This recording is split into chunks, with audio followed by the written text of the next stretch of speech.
I'd like to call to order this special meeting of the Genoa Township Board of Trustees. Today's date is, what is today's date? 6th. February 6th. The time is 6:30 p.m. Roll call. Mr. Antoinette. Here. Ms. Goodman. Here. With us this evening is also our fiscal officer, Patrick Myers, Township Administrator, Paul Wise, Fire Department Chief, Joe Ponzi, Director of Development and Zoning, Joe Schaefer, Deputy Zoning Inspector, Paul Benson, David Rippenhoff, Special Counsel for the Township, Mark Fowler, Delaware County Assistant Prosecutor. Just some notes to start. This meeting of the Genoa Township Trustees will be recorded. The meeting audio and written minutes will be available on Genoa Township's website at www.genoatwp.com or by contacting Genoa's fiscal office. This public hearing is also being transcribed by a court reporter. For the purposes of creating a clear and accurate public record, the board asks all individuals to state their name and address, or in case of parties, title and firm prior to speaking. Audio disruptions will interfere with the court reporter's ability to do their duty. Anyone wishing to speak tonight is asked to sign this speaking sign-in sheet so we can keep a clear record of comments. I'll now call to order the following hearing at 6:32 p.m. to meet and consider and potentially take action on a proposed consent decree in the case of EC New Vision, Ohio, LLC et al. Versus Genoa Township, Ohio, SD, Ohio 223 CV 00691, including a proposed rezoning and final development plan for the courtyards of Big Walnut. I'd ask at this time that anyone who wishes to speak stand to be sworn in. You swear to tell the truth, the whole truth, and nothing but the truth, so help you God. Thank you.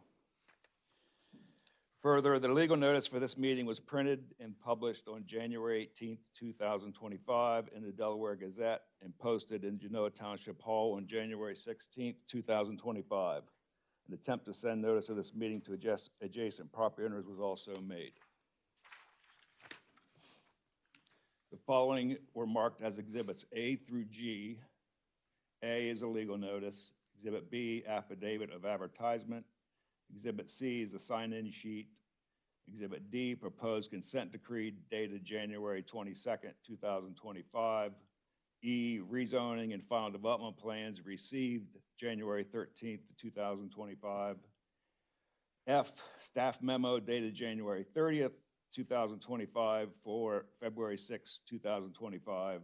G, all public comments received between January 13th and February 6th of this year.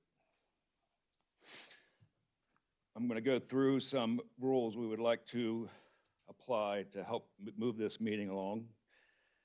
Tonight's meeting will consist of a hearing on a proposed consent decree with rezoning and final development plan of property in the township pursuant to Ohio Revised Code Section 505.07 that may be of interest to those in attendance. In order to ensure that a fair, orderly, respectful, transparent, and safe process is provided for all parties, please be advised of the following. Members of the public wishing to speak must provide their name and address on the sign-in sheet in the meeting room. The floor will not be open for public comment until staff and the applicant have concluded their presentations. Public comment will be limited to 5 minutes max per speaker, and there shall be no yielding of time permitted. The Board of Trustees reserves the right to allow property owners immediately contiguous to the property to speak first. Anyone wishing to speak during the hearing must be sworn in by the Board of Trustees in order to be legally recognized and must state their name and address.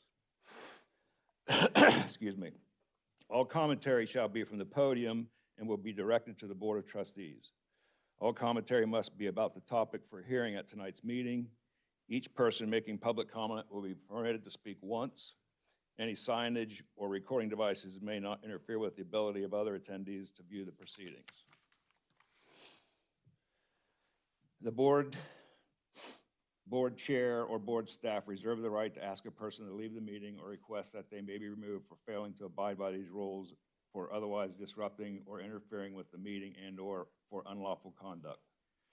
The Genoa Township Fire Department reserves the right to enforce all aspects of the fire code. So I'm going to briefly go through, well, I'll try to be brief. There's a lot here. I'm going to go through a little bit about why we're here and how we got here. Bear with me. First of all, Trustee Vaughn is not available for tonight's meeting for personal reasons, but we're going to proceed anyway.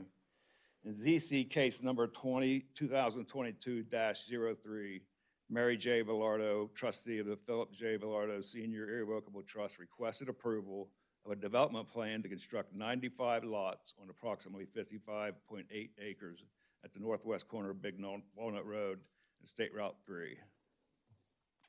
The Genoa Township Zoning Commission conducted hearings on April 11th, June 13th, and July 18th of 2022, during which the applicant revised their plan and updated the proposed layout.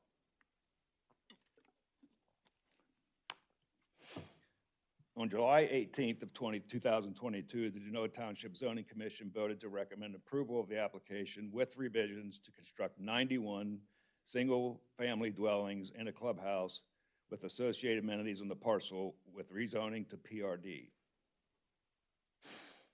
On August 29th of 2022, the Genoa Township Board of Trustees conducted a hearing and by a 2-to-1 vote rejected the Zoning Commission's recommendation on the application.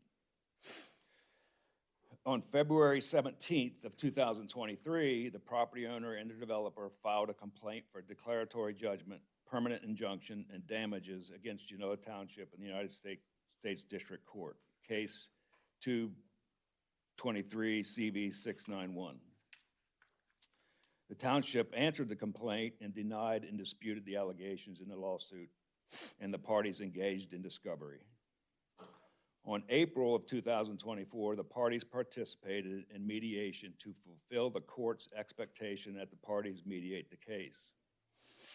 On April 19th of 2024, the mediator provided the parties with the mediator's proposal to resolve the case, which both parties accepted on May 3rd, 2024. Over the following months, the parties and their representative discussed a revised development plan and proposed consent decree consistent with the mediated agreement. Almost there. The proposed consent decree and revised development plan were filed in the Township Fiscal Officer's Office, and a developer public section on and notice of this hearing was provided on January 18th of 2025. The purpose of this hearing is for the board to meet and consider and take action on the proposed consent decree in accordance with the Ohio Revised Code 505.07. If the board approves the proposed consent decree, will be filed with the United States District Court for review in accordance with the Ohio Revised Code 505.07. So to summarize the proposal, the lawsuit will be dismissed. The plaintiffs would release the township and its officials and officers from any and all claims. There would be no monetary payment by the township, and each party would bear their own costs and attorney fees. The township would approve a revised final development plan and rezoning of the property to PRD for that purpose. The specifics of the plan will be outlined in the staff report in more detail. Among other components of the plan, plaintiffs will reduce the density of their plan to 1.7481 units. The plan layout would be reconfigured, including the reduction of units to comply with the reduced density, as well as the removal of units from the southwest corner of the property near Walnut Grove subdivision property line. An easement for a gated common access drive would be approved between lots 11 and 12. EPCON will construct an emergency access drive and public stub road over the northwest quadrant of plaintiff's property and across the township property to Fleur Drive. The stub would provide community access to Fleur Park. The emergency access drive would be gated, controlled by the township, and would provide secondary access to the community by fire, police, and EMS services. Other than to construct a drive, no construction traffic will be permitted over township property to build or service the development. EPCON will construct a recreation walking bike path connecting Floor Wood to the township park property known as Floor Woods Park. EPCON will also contribute $100,000 to the township for construction of a recreational use path in Flora Woods Park, consistent with the Flora Woods vision statement. The plaintiffs and property must comply with all other requirements of the zoning resolution and requirements of other governmental entities. The approval of this proposal would control what occurs on the property, consistent with the negotiated consent decree, and would end the litigation. The disapproval of this proposal would result in further litigation and the resulting time, expense, and township resources. That's a little history of what has happened over the last 2 years. So we're here tonight. And Joe, if you could give a brief staff report. Yes. Appreciate Joe, it. certainly. Joe Schaefer, Director of Development and Zoning for Genoa Township. My memorandum is entered as Exhibit F, as was noted. I'm not going to read the entirety of it, but I will hit on the highlights as well as cover some of the changes that were not already noted by Chairman Antonetz. And I'll elaborate on a few things. Adding to the timeline of events noted by Chairman Antonetz, I'm also going to note that the applicant did submit a sketch plan to the Delaware County Regional Planning Commission back in September and solicited feedback from all the agencies at the county level that are involved with the plating process. And then they proceeded to receive conditional approval for their preliminary subdivision plan for this proposal from Delaware County Regional Planning Commission in November of 2024. I'll make it clear the township did recuse itself from the vote or even the hearing on that matter. So I'm just stating that for the record. The layout, so getting to the plan, the layout of the street network is generally consistent with the 2022 plans. However, the lot count, as noted, has been reduced by 11 units, thus reducing the density from 1.99 units per net developable acre to 1.7481 units per net developable acre. And as noted, the arrangement of the lots have been revised to move some of those lots away from Walnut Grove Estates. The proposed development would be constructed in 2 phases. Each phase is expected to take approximately 18 months per the applicant. In construction, if this was to be approved, ideally for the applicant, further text would commence in summer or fall of 2025. Phase 1 is 24 units covering the approximately 28 acres on the southern half of the plan. Phase 2 is approximately 56 units covering includes 56 units covering approximately 27 acres in the northern half of the development. This proposal is being reviewed under the conservation development standards of the zoning resolution. The amount of proposed open space and common open space is approximately 29.09 acres, which equates out to 52.07% of the tract. That exceeds the requirements of the zoning resolution and thus is compliant. The plan is proposing a divergence related to infringing upon the primary conservation area setback, which I will note momentarily. But other than that, the setbacks that you see before you are largely similar to the plan we saw in 2022. Regarding access, the stub road, which is currently labeled as Librand Drive, would benefit the township as there is no public access to the Flora Woods Park property to the north currently due to the fact that it's largely landlocked. The roads it does front are not ideal locations for vehicular access. Flora Drive is a dead-end rural lane consisting of a dozen or so homes. Adding vehicular access to a community park lane at its terminus would significantly alter its character and increase traffic. ODOT generally prohibits any new permanent vehicular access points onto their along the frontage of State Route 3 in Genoa Township. Library and Drive will also include a county-mandated turnaround for vehicles at the end of it, and will also give the township the ability to construct a parking lot for Flora Woods Park off said road in the future if it so desires, further ensuring that any traffic to the park will be directed through the development and not down Flora Drive.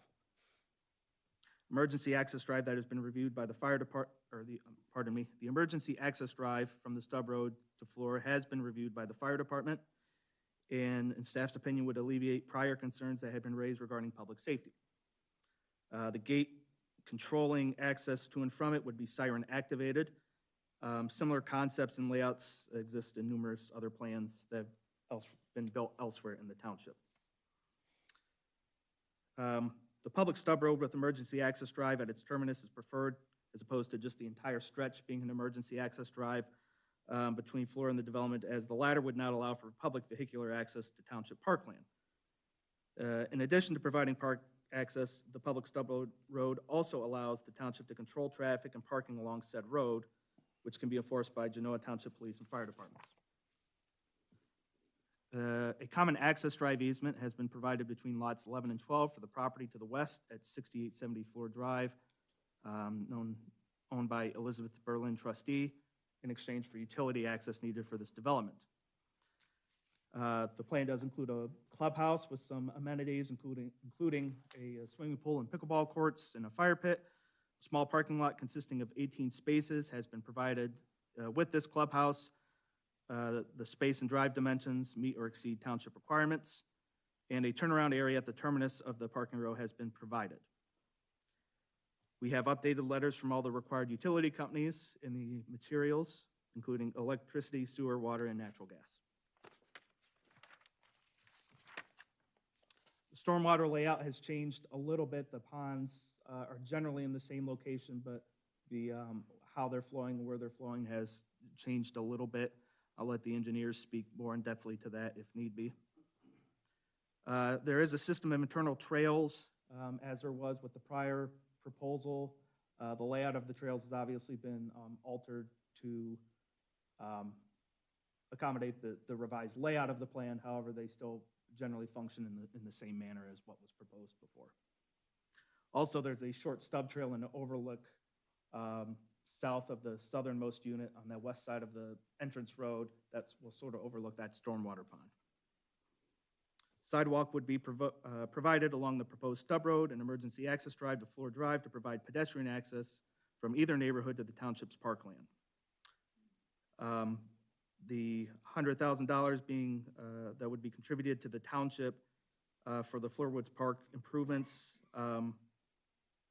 would be owed to the township and have to be provided prior to the issuance of the first zoning certificate of compliance for a residential structure in the plan. Regarding landscaping, mounds would be provided within the 100-foot setback between the development and the property located at 6874 Drive. The applicant will comply with the planting requirements of the zoning code and have provided a lot of tree calculations and counts demonstrating how that's going to occur. I will note they are also utilizing a lot of the existing vegetation on the site to count towards some of the planting requirements as is permitted by code. Street trees are proposed throughout the development. Size and species comply with township requirements. The proposed parking lot for the clubhouse would be screened from properties to the south via mound and plantings, as well as from the main access drive known as Hal Drive with plantings. The clubhouse area itself would also be screened from proposed lot 56 and Hal Drive by building foundation plant beds. The proposed overlook would be screened from the aforementioned lot I just mentioned, which would be lot 1 by plantings. We'd also see plantings provided along the southern and eastern sides of the southernmost stormwater basin to screen views from Big Walnut Road and the property located to the east at 6901 Big Walnut Road. Trees are also proposed along the trail segments to enhance those corridors. We also have typical landscaping plans for all the units and the materials. However, it's important to note that these would not be subject to zoning enforcement. The HOA would be enforcing those plans. The applicant has agreed to all the regulations for swimming pools, including the 75-foot setback requirement, the fencing requirement, and restrictions related to loudspeakers, public address systems, jukeboxes, amplifiers, exterior lighting, and off-street parking.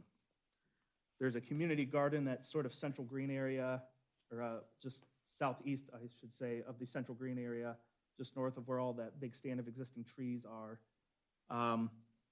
for the use of the future residents here. It also would contain a 10 foot by 10 foot shed, approximately 15 feet in height, probably for storage and function of the garden. Cluster mailbox would be proposed or provided near the clubhouse. For those unfamiliar, the post office in this area is getting away from the traditional mail service of having a box on a stick in front of everyone's house and are moving to these cluster box systems. Regarding lighting, a total of 9 compliant light poles are proposed throughout the plan. Architectural details are in the materials, but just like the typical plantings designs for each lot, those will be enforced by the association and not the township. There are a few different divergences of note. Number one pertains to building structures, streets, and lot lines being set back at least 20 feet from the primary conservation areas. That stub road does cross a stream and thus violates that, hence that divergence request. Section 90305B1 prohibits emergency access drives from counting towards the code requirement that non-sprinkler developments of over 30 dwellings have a second full vehicular access point. I think that matter has been spoken to at length already, so that divergence is fairly straightforward. Section 160803 states no structures may project into required side yards. This application is requesting that fences be allowed in the required side yard. That's a function of how these courtyard product type is designed, and that's a divergence that existed in the 2022 application and has not changed. And another divergence that dates back from 2022 was a request that fences be permitted less than 20 feet away from any street right-of-way and be no taller than 36 inches. There are certain corner lots where they could not adhere to that, and those are specified in the materials. Regarding staff commentary, again, I'm just going to hit some highlights here, not the totality. As referenced numerous times already, should the consent decree and associated plans be approved, the applicant would still have to obtain final engineering and plating approvals from various county agencies prior to pulling zoning permits for any dwellings. A zoning permit would be required for the plat to demonstrate that it complied with the approved development plan. Staff would not sign the plat until said permit is obtained. Staff would work with the developer to ensure that language for the pedestrian easements on the plat meet the terms set forth in the development plan and the needs of the township. Any post-approval revisions to the plans may require approval by the township, subject to the terms of the consent decree in Article 27, Section 2710 of the zoning resolution. I'm also going to address just a couple of commentary that I know that has been brought to the attention of various individuals. Number one is regarding the acreage of the open space, how that's going to get verified.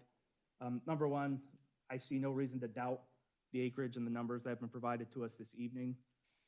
There'd be no benefit for those numbers to be wrong. Also, when I review the subdivision plat, I will be reviewing the acreage on the plat against the acreage of the development plan, and then that will help ensure that those numbers are all consistent in where they need to be. In regards to the lot size, there's been some confusion and misunderstanding of which code section applies. Since this is developed under the conservation development standards of the zoning resolution, the minimum 10,000 square foot lot size requirement does not apply. Similarly, these are actual lots and not building envelopes, so the 60-foot by 120-foot dimensions required for building envelopes also does not apply. When using conservation development standards, the applicant has to give us more open space than would normally be required, and one of the trade-offs there is we provide more flexibility to them in regards to setbacks and also lot size. They essentially can set forth whatever lot size and setbacks they desire as long as they're safe and acceptable to the trustees.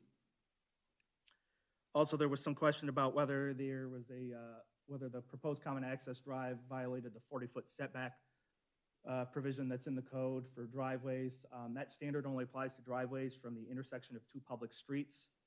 The easement would not be considered a public street, and also the easement itself is located well beyond 40 feet from any of the public street intersections within the plan. With that, Mr. Chairman, if you do not have any other questions for me, I will yield the floor back over to you. Thank you, Joe. At this time, the applicant, if you so desire, make a statement, questions, comments, presentation. We have nothing to add, Mr. Chairman. Thank you. Okay, at this time, we'll have to open up to public comment. Again, we'd ask just come up, give your name, address, or whatever public comment. You can start wherever you, let's start over here and then we'll work our way over to that side. Whatever.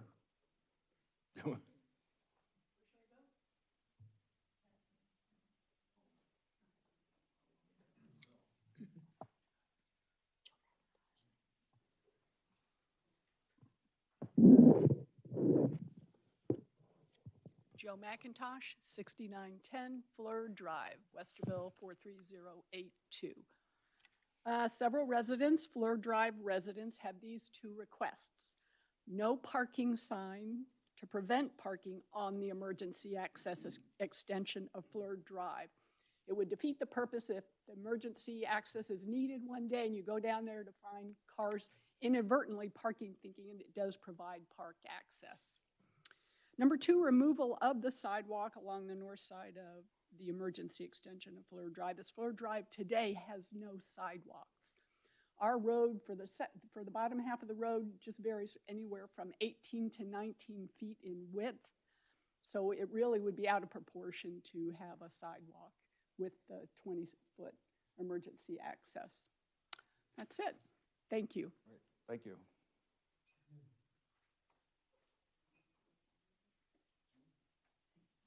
Come on up.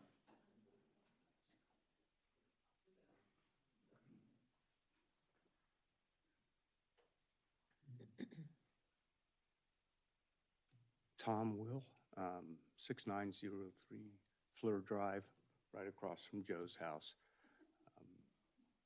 I agree with Joe, and I'd also like to compliment everybody here for doing a much more palatable job on this development. I like it a lot. The sidewalk idea, to me, it seems kind of like a sidewalk to nowhere. You'll have a 27-foot wide road that is not used for regular travel, that people could easily walk out. A sidewalk and curb or any of that stuff seems to kind of take away from the rural character of the area that the master plan suggests. So I'm with a few other residents on Fleur and say it'd be nice not even to have that. Thank you.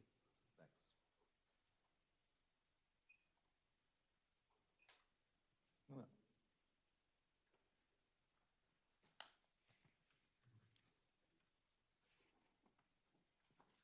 up. Anita Queen. I live at 6838 Big Walnut Road. And our driveway is directly across the street from the entrance to this new development. And I've got a letter here that I received back in 2022 from Lisa Minkley. And there's a sentence here. It says, the entrance road has been moved to minimize headlight glare towards neighboring homes across Big Walnut Road. And I've got both plans here, the one from before and the one now. And the entrance to me doesn't look like it's been moved at all. And that's our big concern, is people coming out of the development, especially at night. We have a family room with all windows, and we want something put up, you know, either a barrier of some kind, shrubbery, trees. And I have spoke with Lisa, and she said that they would accommodate us with something, because we don't want all those headlights, you know, coming in our family room at night especially. And the other concern is the traffic on Big Walnut Road. It really saddens me. We've been here 40 years. We've lived in the same home, and the growth is just phenomenal out here. And we're losing all our green space. And it doesn't surprise me, though. I know development's going on everywhere, but I just want it to be public record that Lisa did tell us. She came out to our house and talked to us. I've talked to her twice on the phone, and she did tell me that they would somehow, you know, make it so that we didn't have all the noise and all the lights coming from the development. And we're concerned about the construction traffic, too. You know, when all that development starts, everything that's going to be going in and out of only one entrance into that development of 80 homes. In my opinion, there should be 2 entrances in a housing development that size. And why it wasn't done, I don't know. But That's all I have to say. If I could, Ms. Queen, Pardon me? can I ask you a question? Yes, Who's Lisa?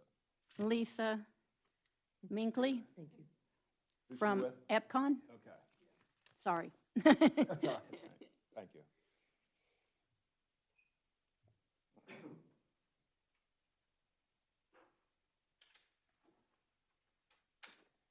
My name is Randy Rocky, 7503 Linder Way. And been here before with the Mira Luna project, which, by the way, Mark, thank you for your vote, to vote that down. At least you campaigned on that, on lower density, and you vote that way. I appreciate that. Not all folks have done that. One thing I want to bring up here is that in the dispatch here just a couple weeks ago, I don't know if you saw this, but it said cities with the most expensive homes in Ohio. Galena ranked 12th in the state. Number 2 in Central Ohio. We rank higher than Dublin. We rank higher than Bexley. We rank higher than New Albany, Dublin. And I think that's something to be proud of. One of the things that I think, or one of the biggest reasons I think that we have that distinction is because we have a lot of houses with a land. This is high density. This is going to ruin our subdivision. And I had this talk before. And the other thing it's going to do is cause crime. I'm not saying that criminals move into places like this. These are targets, especially in rural areas. Because you can talk to the police force, they'll tell you that, especially with kids, you see it on the news every night about cars getting broken into. What they do is they come up in a van, they drop them off at the front of this, the van takes off, and they give them about 20 minutes to gather things up. Well, where I live, houses are too far apart. It's not worth their time to do that. Here, they can drop them off, 15 minutes, they can break into 100 cars. And the city kids come up here and do this. It's a target. And you need to be aware of that. And I moved up here 23 years ago to get away from this kind of thing. We built on 1.5 acres. And I was hoping that all these new developments would still be rural residential. And it's sad that some of the trustees who ran on lower density have now voted for higher density. And I hope you stick to your guns. And thank you again.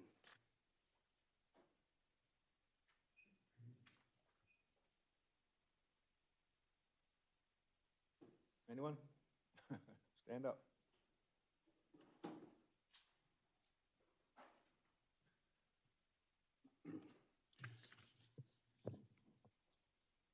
Carl Gebhardt, 6796 Regency Drive.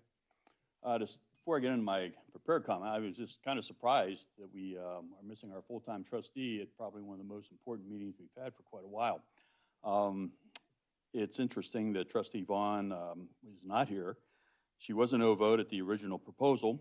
And in fact, she was personally named in the lawsuit as a result of potential conflict of interest. So I'm just curious, as relative to the proximity of this project to her personal residence and neighborhood. So I guess, does a conflict still exist? Is she reclusing herself tonight? I think that needs to be questioned or answered at some point. But I am here in support of approving the consent decree between the parties, EC New Vision and Genoa Township. This is the second court decree ultimately allowing development to move forward in Genoa Township. While this situation is somewhat different than the first involving the development at Oxbow and Tussock, the bedrock legal issues are very similar, if not the same. But it's obvious that two of the current trustees in the original proposal didn't learn much about the Ohio Constitution, Ohio law, or their own zoning resolution from the first court case. So deja vu all over again. The trustees had an opportunity, if not responsibility, to avoid this drawn-out, expensive court case by following the Constitution, the law, and the zoning resolution, including the positive recommendation from the Zoning Commission based on legal counsel. At a minimum, the trustees could have worked harder to negotiate a possible compromise similar to what they have before them tonight to avoid this drawn-out, expensive court action. But that would have been politically advantageous, would not have been politically advantageous at the time, requiring a level of integrity and following the oath that they swore to uphold. Section 6 of the consent decree states that each party will bear its own attorney's fees and costs. I'm requesting that the township's attorney's fees and related costs be provided to the public as soon as all related invoices are paid, regardless of who pays them. I know in the past, when a similar request was made, it was stated that the township's costs were paid for by the township's liability insurance, and thus was not a public record. Genoa Township is the defendant, and as such is one of the parties, and is thus responsible for their attorney fees and costs, not the insurance carrier. I am not questioning the value of legal counsel. I know David, he does a great job, and he's well worth whatever fees he charges. But by not providing this information to the public, it is ethically, if not illegally, an end run around the intent of Ohio Sunshine Law and government transparency. Consequences should be known for intentional actions taken by the trustees resulting in an expensive, drawn-out lawsuit that the trustees should have known they were going to lose. Second, I am requesting that the Genoa Township Fiscal Office, in cooperation with the Delaware County Auditor, develop a tax revenue impact statement showing estimated lost tax revenue resulting from the 11 homes which will not be built based on average home value provided by the developer and current taxing authorities and millage. 2, provide a total tax revenue to taxing authorities that will be anticipated during each phase of the development and anticipated total tax revenue generated once the development is built out. Current tax rates and anticipated values of the homes can be used. Fortunately or unfortunately, this will most likely be the last large PRD for Genoa Township due to limited land, limited utilities, and exclusionary zoning enacted by the trustees. Courtyards at Big Walnut will provide much-needed high-quality housing of interest to professionals, older residents, and empty nesters. These 90 high-quality, high-value homes will also share the tax burden when future fire, police, road, park, and school levies pass. As a trustee, as the township, will be able to show in the tax revenue impact statement that I'm confident they will provide. Thank you.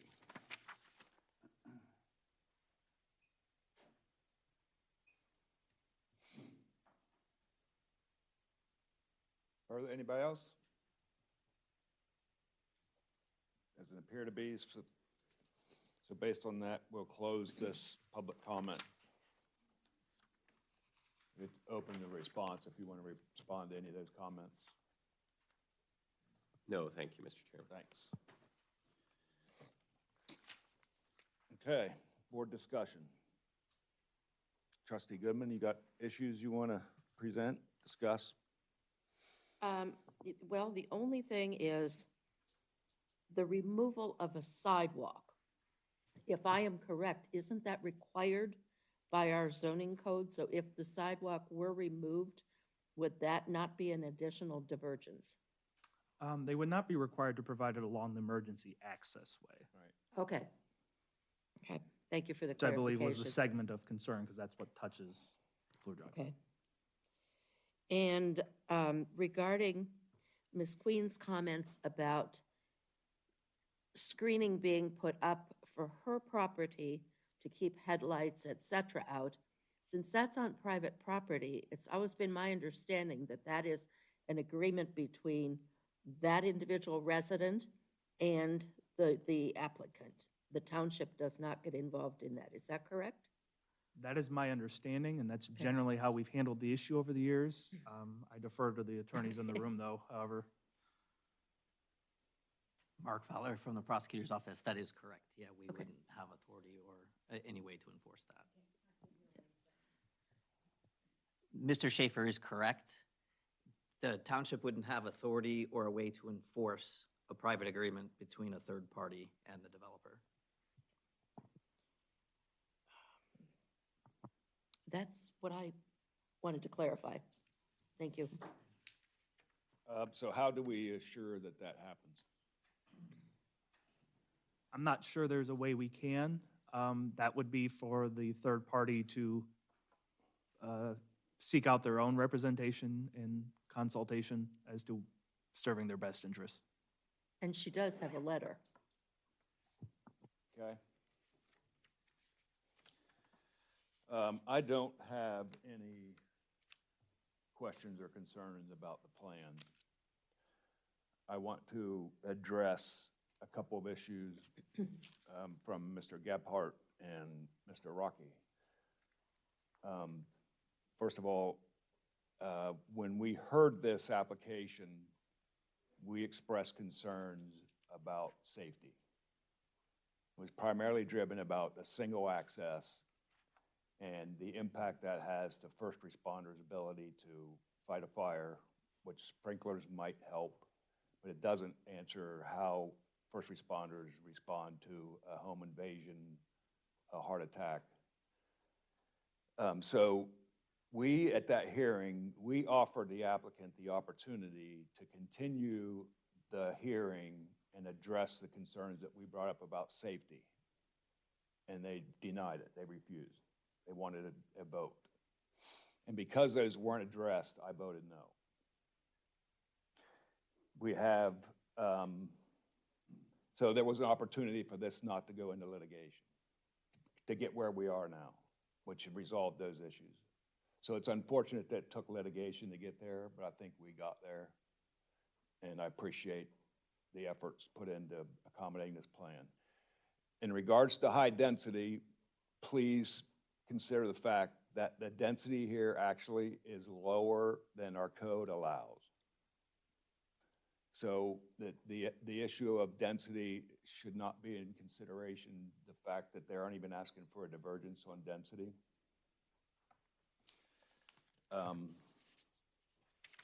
I would also, there were questions about, as Mr. Gebhardt referred to, is why not fight it?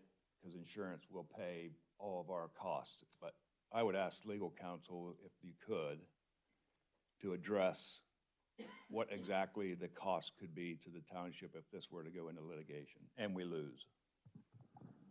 David Riepenhoff, Chairman Antonetts.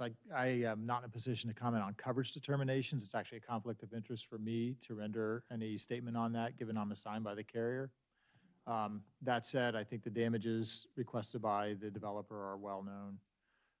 So I don't think I could further comment on that. Litigation is time-consuming and expensive. Thank you. I have no further. Or do I?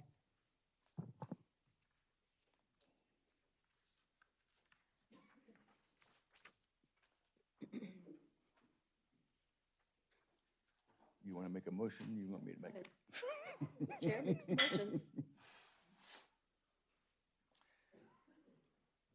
I move to incorporate exhibits A through G and subsequently approve the proposed consent decree dated January 22nd, 2025 as presented, and thus subject to the terms thereof and court approval, settle and resolve the matter of EC New Vision Ohio LLC and others versus Genoa Township. Upon approval of the district court, the consent decree would approve the rezoning of the subject property from rural residential to planned residential district, as well as a final development plan for the project known as Courtyards at Big Walnut, as further detailed in the aforementioned exhibits and consent decree. Do I have a second? Second. Discussion. Hearing none, roll. Ms. Goodman, Yes. Mr. Antonetts, Yes. Motion passed. This concludes. motion to adjourn. Do I have a motion to adjourn? I so moved. Second. All approved? Aye. Aye. Thank you.